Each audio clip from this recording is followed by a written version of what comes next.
I don't think Donald Trump, when he wakes up in the morning, knows what he's going to do at bedtime. I see malignancy more than madness. Trump has filled his inner circle with weirdos and suspect people. David Frum is a writer at The Atlantic and a former special assistant and speechwriter to George W. Bush when he was president. He also worked with J.D. Vance. Vance wrote for a website that Frum ran from 2009 to 2012 called frumforum.com.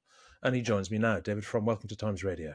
Thank you so much. Thanks very much for being with us. Look, you wrote recently in The Atlantic about the opioid dispensers who operate around Donald Trump. Can you explain what those are? Well, human beings do not want to live in a random universe indifferent to our fate, indifferent to our feelings.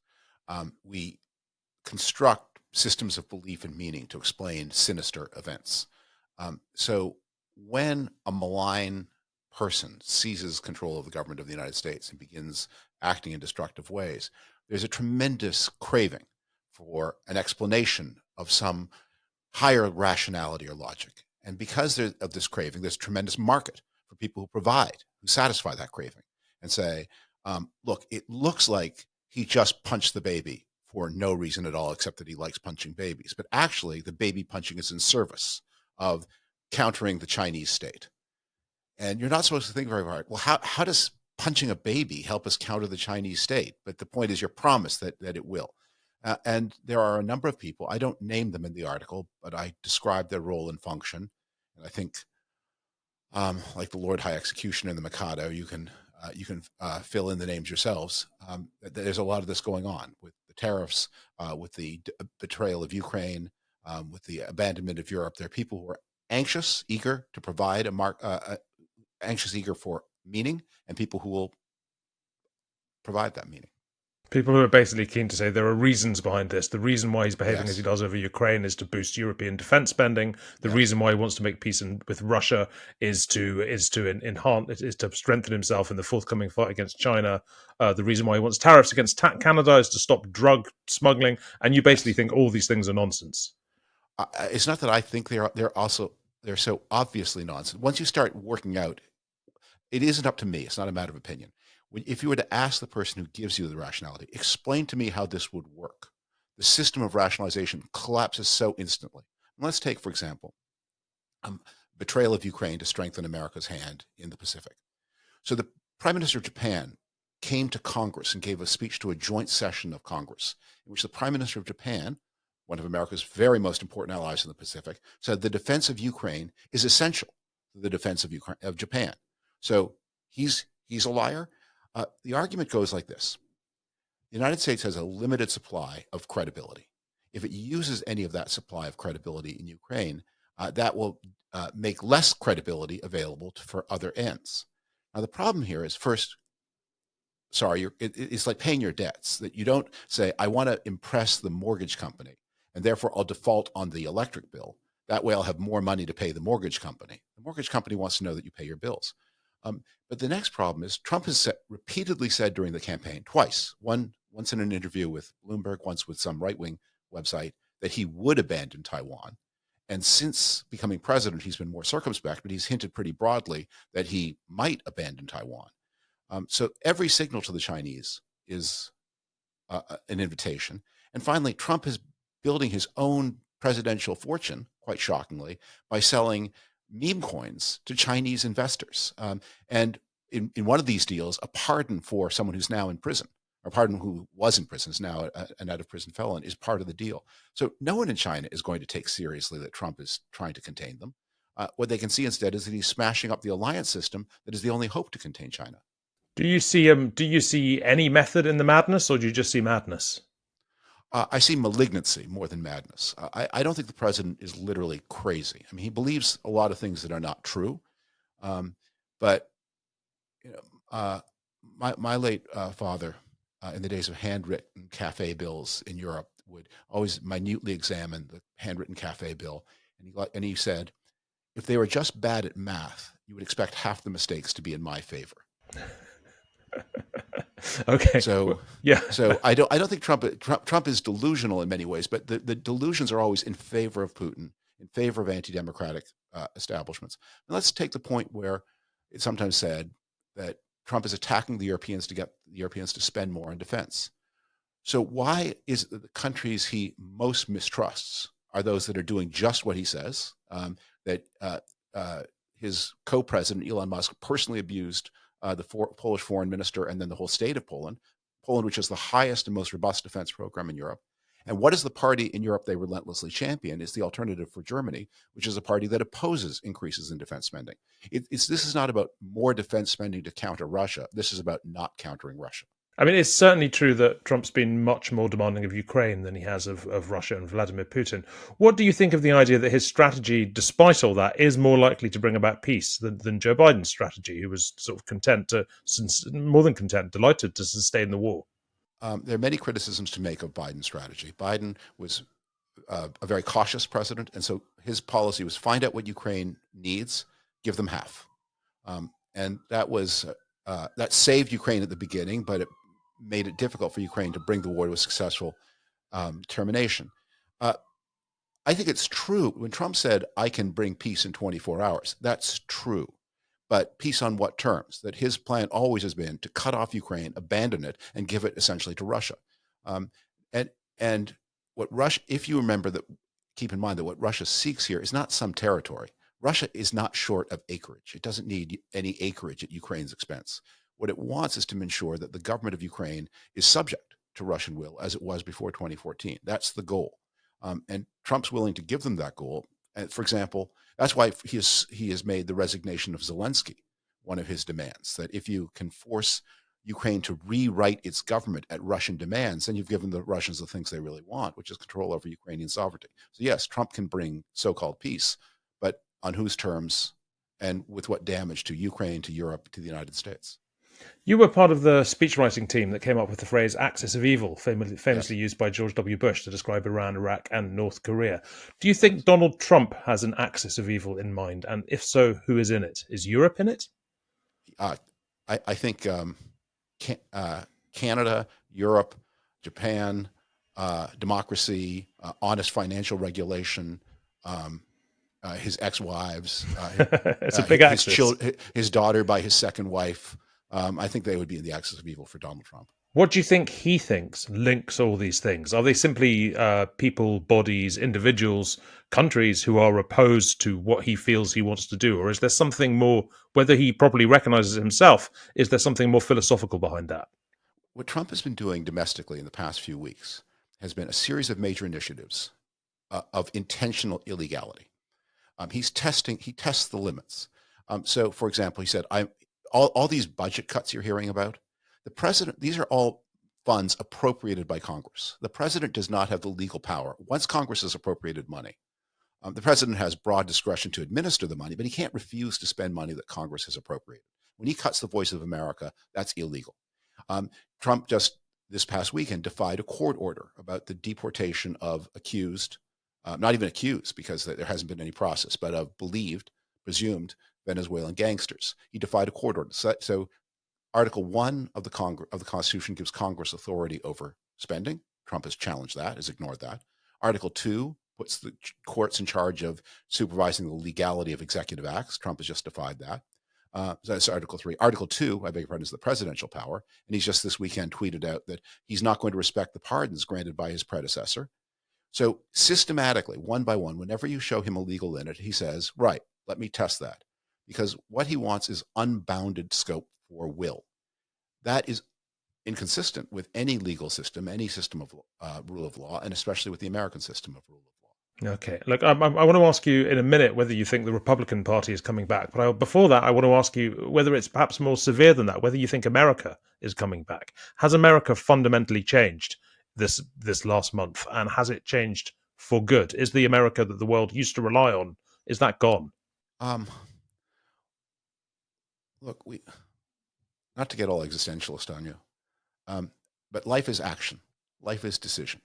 So I don't think we achieve anything useful by standing back from the scene, stroking our chin, puffing on the gauloise, and uttering some meditation about what America is. The point is, democracy is a very radical idea, always has been. It's constantly undermined by enemies and opponents. And we are in one of those times of testing now. And so I don't think any of us should be looking outward and saying what's going to happen. We should be looking inward, asking what will we do if we don't, as citizens, respond to these attacks on the legal structure, on alliances. Then yeah, things will be very, very bad. But if we do, the residual strength of the democratic idea is also very powerful. So let's do that. Let's not comment. Let's act. The America of the past, the America certainly of your time in the White House was strongly interventionist. You were often called the neoconservative. This is before you ended up voting Democrat because of your opposition to Trump. But do you think Trump's isolationism, if we can call it that, is that We in cannot any? call it that. Why shouldn't we? Why shouldn't we call it that? One of Trump and his vice president and co-president have often talked about the value of American unilateral military action inside Mexico, whether Mexico agrees or not. Trump wants to has been paying illegally, I think, money to El Salvador to warehouse people whom the United States does not want. He's building this kind of international prison system. So these are not isolationist acts, nor is the interventionist versus non-interventionist distinction very meaningful. Again, think of what Trump is proposing in Mexico. Trump and his vice president have repeatedly called on European nations to rewrite their domestic laws in favor of his cronies, especially Elon Musk. That's not non-interventionist.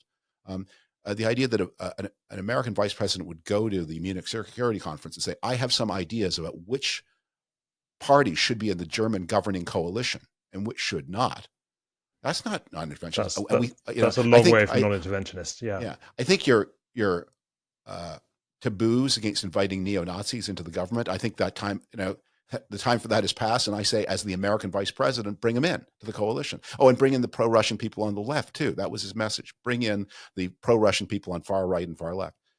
You're not supposed to have opinions about those things. This is not a non-interventionist government, and it's not an isolationist government. It is a predatory government. Well, so that's interesting. That notion of it being predatory, is that the difference here? Then, rather than America intervening in the world for the sake of what? For the sake of humanity, for the sake of democracy, for the sake of stability. Yeah. Now, the idea, at least in Trump's mind, is that America intervenes in the sake of the world, in the rest of the world, for the sake of America alone. The way American leadership since World War II has thought about matters is, take the Greenland story that you hear so much about. So Greenland, home to 80,000 people, is a territory of the Kingdom of Denmark, which is not a military factor. If the United States wanted to seize Greenland, it easily could.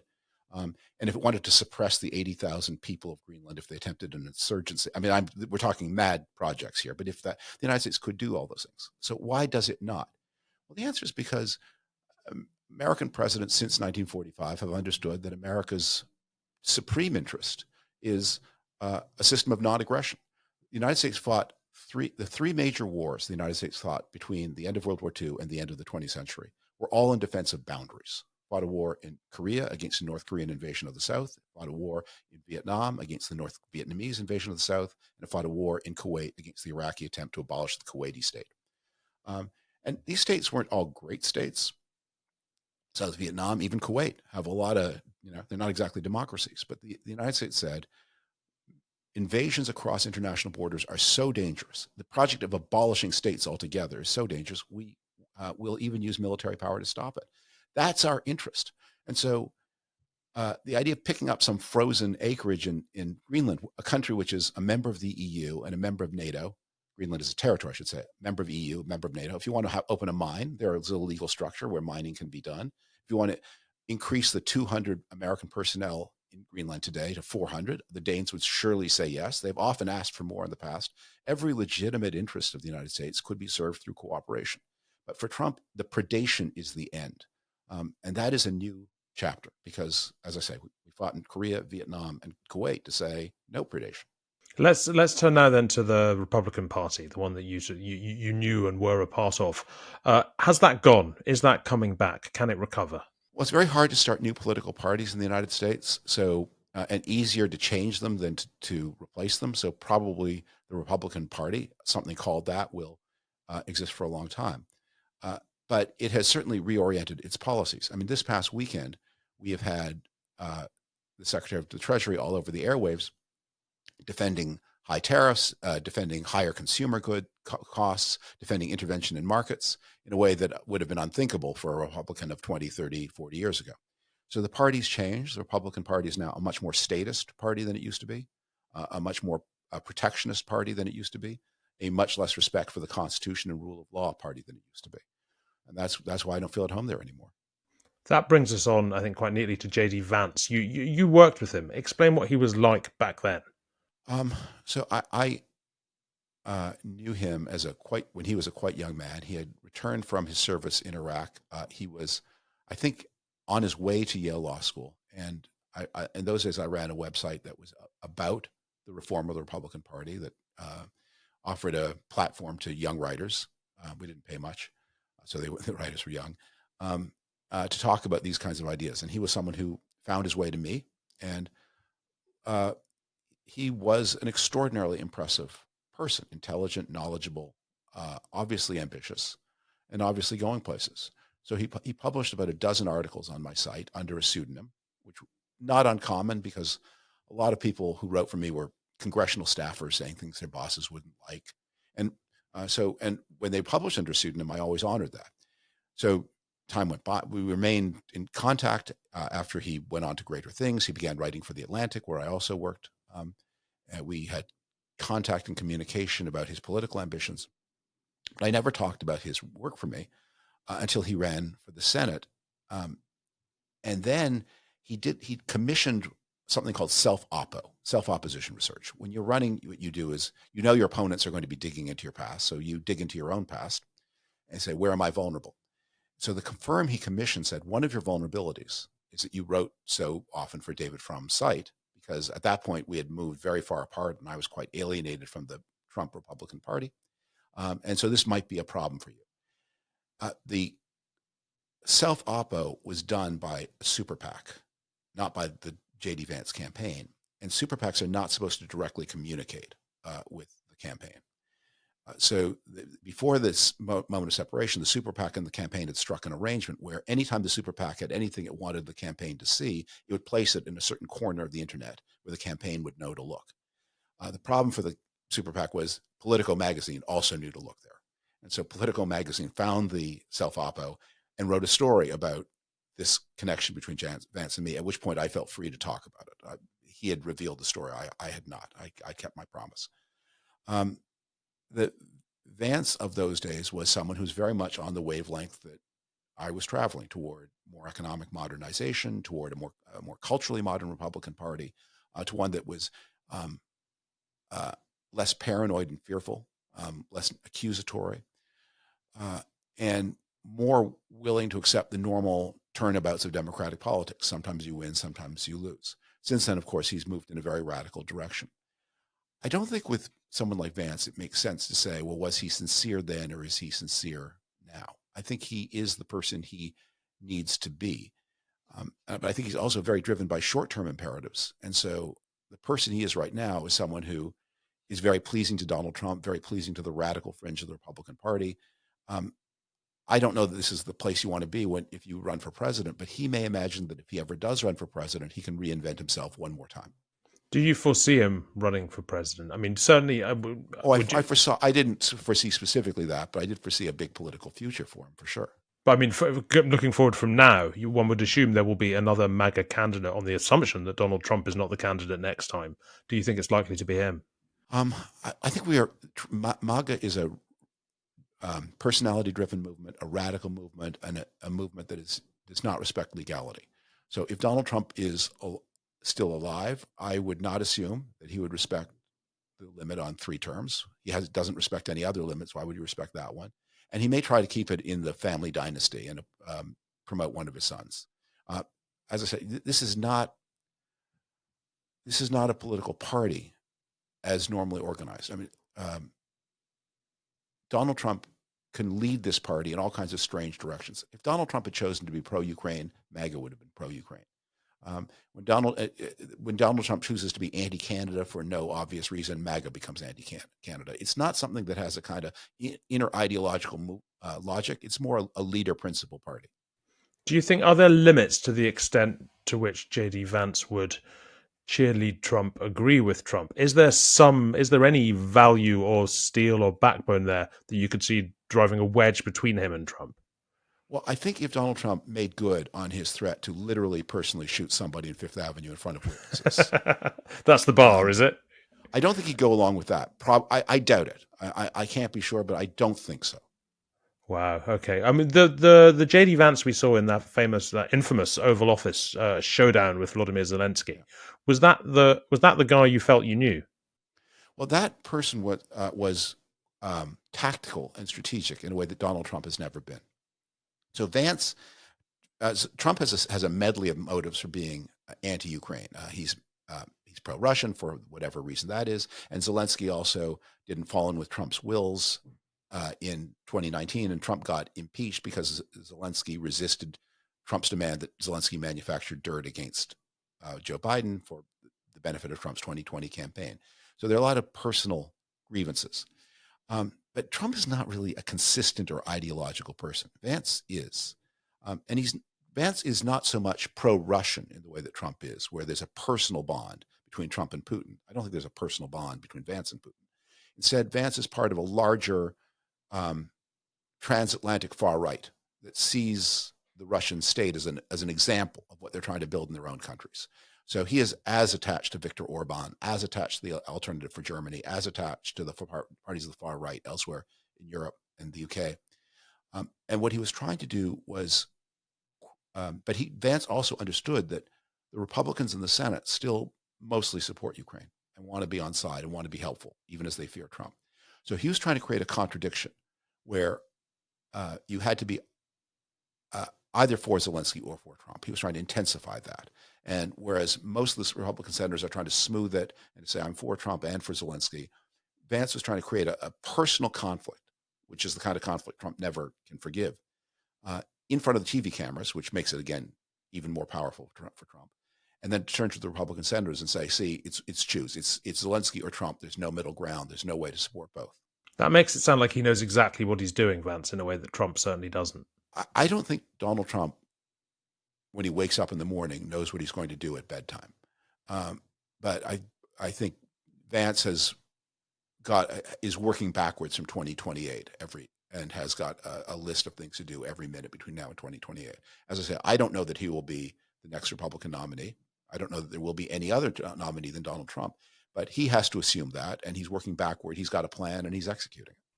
Last time Trump was president, if we can remember back that far, there were enough people within the party to moderate him, to rein him in. Sometimes it seemed, both his ideas and his actions and the things he was going to say. And sometimes you could even see him retreat as he was sort of pulled back by people within his orbit. It seems like all of those people have been turfed out of not only the administration now, but also the Republican Party. Is there anyone left from his own side who's going to push back on anything Donald Trump says or does? Well, Trump has filled his inner circle with weirdos and suspect people. I mean, Tulsi Gabbard, Kash Patel, Dan Bongino Kash Patel is the head of the FBI. Dan Bongino, who's a former MMA fighter and podcast host with anger management issues. I personally experienced that. Who's now the deputy head. Those people like that should be nowhere near positions of responsibility in any well-ordered state. On the other hand, there are also people like Marco Rubio and Treasury Secretary Bessent who seem like more or less normal people. But the difference in term one and term two is how that the seemingly normal people do appear to have been chosen for weakness of character. In Trump's first term, there were people in the economic wing of the administration would say, you know what, we not only do we believe trade wars to be destructive and wrong, but we're going to say so. And we're going to exert some weight, and we're going to mobilize people to stop you. Now he's got his Secretary of Commerce and his Secretary of the Treasury supporting the tariffs and making wild and reckless promises. The Secretary of Commerce, who's kind of a loudmouth, but no fool, had a successful business career, is on TV saying that we can replace the income tax with revenue from tariffs. Even as we also use tariffs, we spend that, which is first mathematically impossible. But second, also, since the tariffs are supposed to do all 8 other magical things at the same time, they can't both be a source of revenue and a way to do all the other 8 magical things, like get rid of everyone else's tariffs.